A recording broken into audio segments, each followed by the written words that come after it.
ये सदा परला पार नहीं।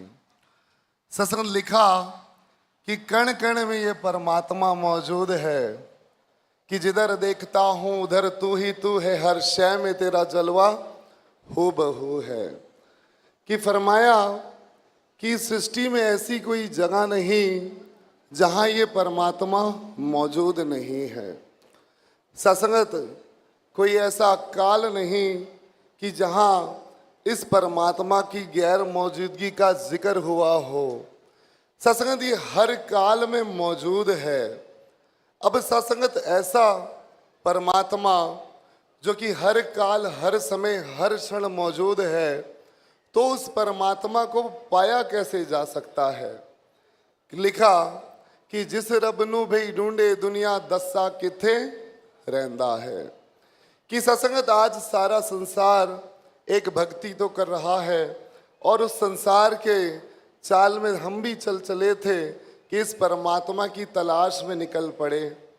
कि आखिर जिस परमात्मा की बात होती है, जिसका जिक्र होता है कि कण कण में ये समाया है, जिसने पूरी कायनात रची है, वो परमात्मा है कहाँ। पर सत्संगत ये तलाश पूरी कब होगी, इस तलाश को हम समाप्त कब कर सकेंगे। सत्संगत जब ये रचनहार हमें समझ आ जाएगा कौन है।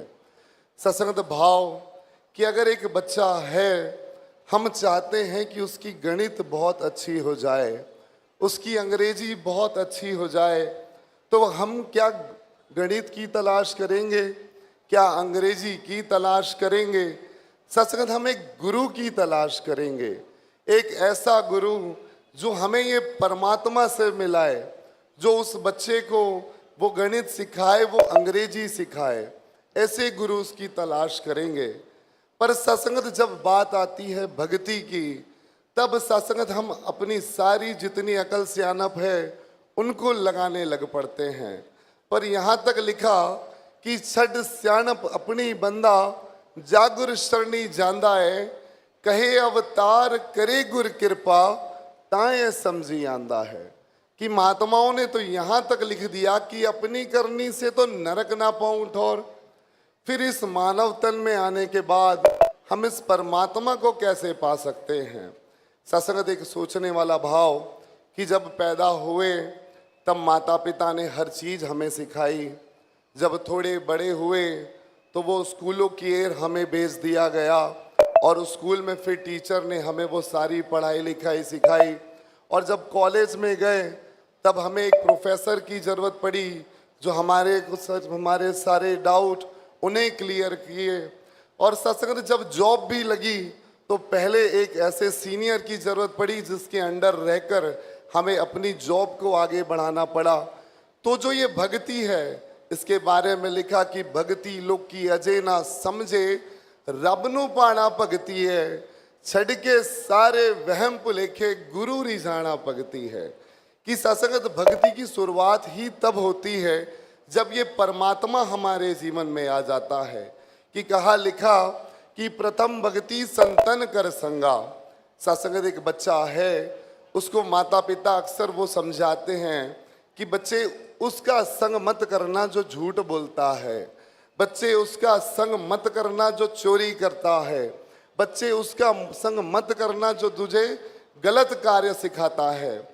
तो उस भक्ति की पहली सीढ़ी तब होती है जब कोई संत हमारे जीवन में आ जाता है, वो हमारी सोची पलट देता है।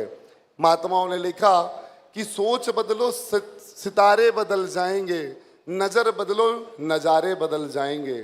सत्संगत जिस ओर से मैं इस परमात्मा को देखना चाहता हूँ, वो नजरें मुझे तब मिलती है जब मैं गुरु के पास आ जाता हूँ। तो आओ सत्संगत, रहमत करो, बख्शिश करो। इस कृषि मंडी में ये मौका हमें मिला कि इस परमात्मा को हम जान सके, इस परमात्मा को देख सके। क्योंकि सत्संगत बैठा पंडित पढ़े पुराण, बिन वेखे का करे बखान, वो कहे कागज की लेखी, मैं कहूँ आखन की देखी। यहाँ तक लिखा कि मैं आखा मैं रब नू पाया, लोकी मन दे गल नहीं, अपनी बीती आप सुनावा, इस विच कोई छल नहीं। कि सत्संगत मैंने खुद पहले ये परमात्मा पाया, और उसके बाद फिर आज जन जन को ये आवाज दे रहे हैं कि ये परमात्मा पाया जा सकता है, ये परमात्मा पाने योग्य है। और ये समागम रखा जिसके लिए लिखा कि सुत दाराते लक्ष्मी पापी के भी होए, संत समागम हरि कथा तुलसी दुर्लभ धोए।